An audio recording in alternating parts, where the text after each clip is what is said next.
নমস্কার বন্ধুরা, বনমালী কুকিংয়ের নতুন একটা ভিডিওতে সকলকে স্বাগত। আজ আমি ফুলকপির এক নিরামিষ রেসিপি তোমাদের শেয়ার করব।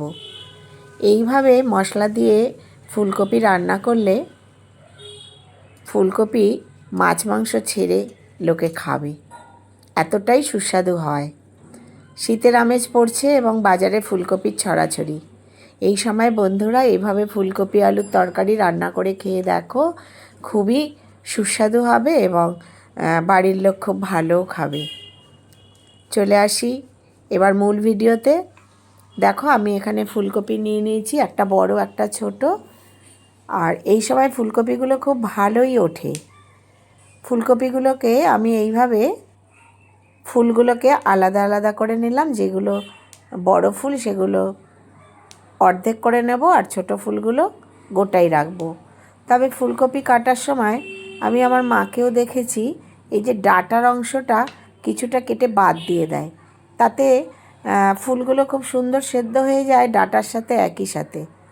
আর না হলে না ডাঁটা শক্ত থাকে আর ফুলগুলো গলে যায়।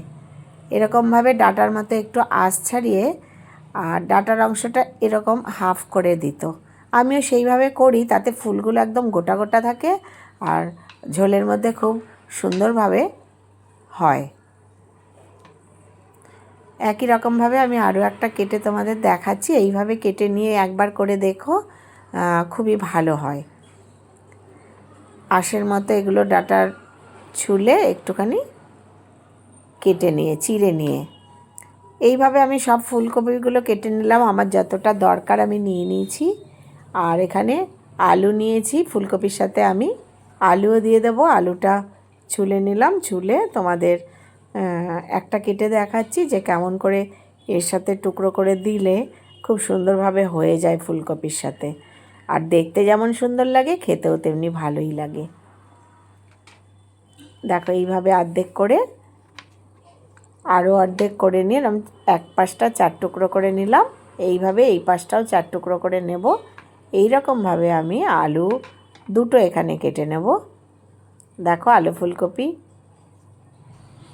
পুরোটাই কেটে নিলাম। এগুলো আমি খুব ভালো করে ধুয়ে নেব। আর এর সাথে মশলা যেটা দেব, দেখো এখানে মশলার জন্য নিয়ে নিয়েছি আমি কাঁচা লঙ্কা, টমেটো আর আদা। টমেটোটা আমি বড় বড় করে কেটে মিক্সিতে নিয়ে নিয়েছি। লঙ্কাগুলো ধুয়ে দেখো দু অর্ধেক করে দিয়ে দিচ্ছি। আর কিছুটা আদা আমি কয়েক টুকরো ছুলে এরকমভাবে ধুয়ে দিয়ে দিলাম। এর সাথে দিলাম প্রায় 5-6টা শুকনো লঙ্কা বীজ ছাড়িয়ে। এটা আমি অনেক রান্নাতেই ব্যবহার করি রঙের জন্য। এবার দেখো কড়াইতে জল দিয়ে দিলাম। জল বসিয়ে আমি আলুগুলো প্রথমে দিয়ে দেব। আলুগুলো একটু ফুটে উঠতে দেব, ততক্ষণে আমি মশলাটা করে নিচ্ছি। মিক্সিতেই মশলাটা করে নিলাম। দেখো এই পেস্টটা করে নিচ্ছি। এবার এর সাথে আমি 1 চামচ দেব জিরে গুঁড়ো আর 1 চামচ দেব ধনে গুঁড়ো। এই জিরে ধনেটাও আমি আরও একবার ভালো করে মিক্সিতে ঘুরিয়ে নেব। এই দেখো আমার এই মশলাটা রেডি হয়ে গেল।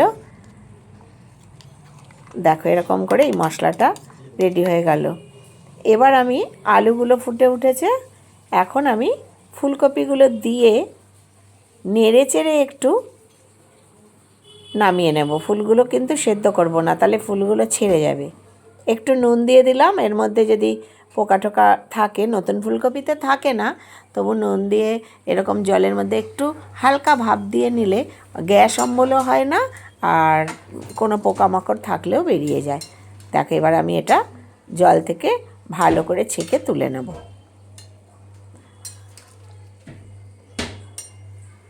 এবার বসিয়ে দিলাম আবার গ্যাসে কড়াই বসিয়ে দিলাম, দিয়ে আমি সর্ষের তেল দিয়ে দেবো। সর্ষের তেলেই আমি এই ফুলকপি আলু নিরামিষ রান্নাটা করব।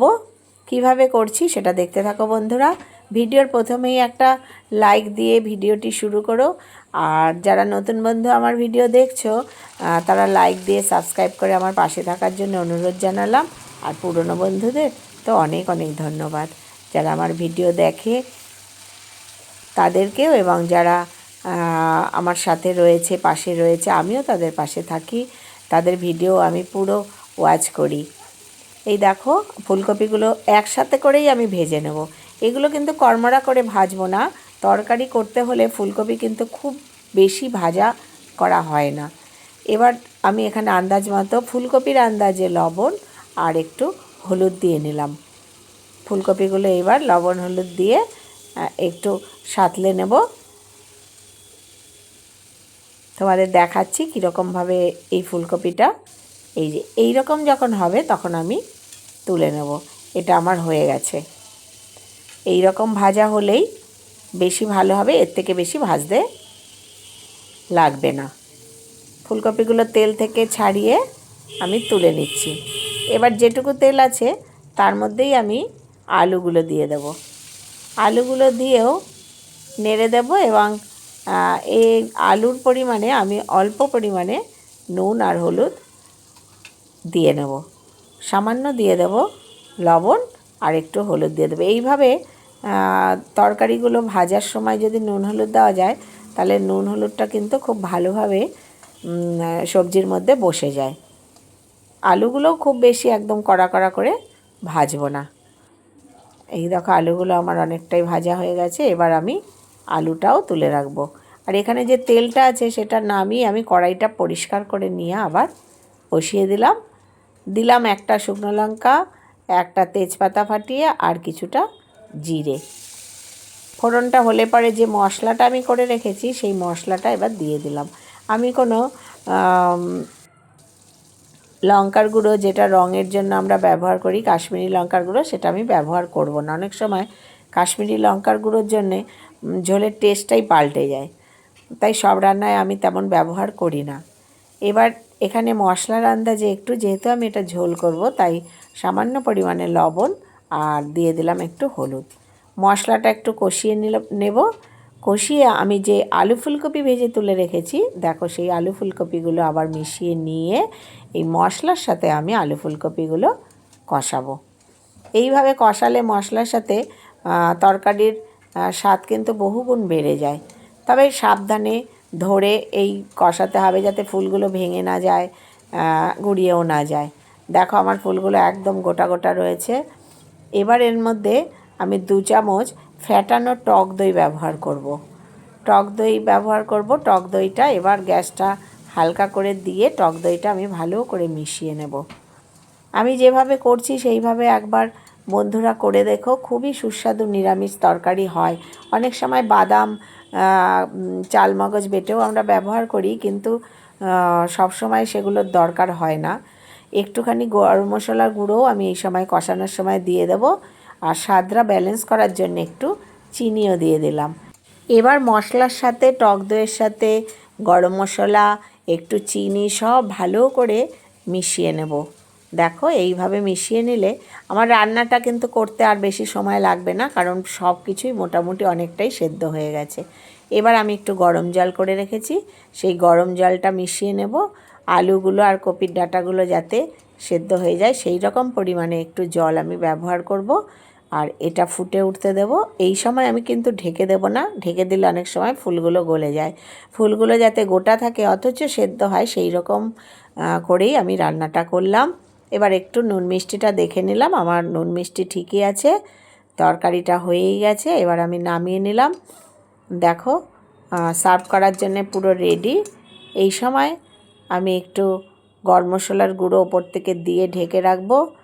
যারা এইভাবে ফুলকপি আলুর নিরামিষ ডালনাটা করো তারা তো জানোই কত সুস্বাদু হয়, আর যারা করো না তারাও একবার করে খেয়ে দেখো। সকলে ভালো থেকো, সুস্থ থেকো, ধন্যবাদ।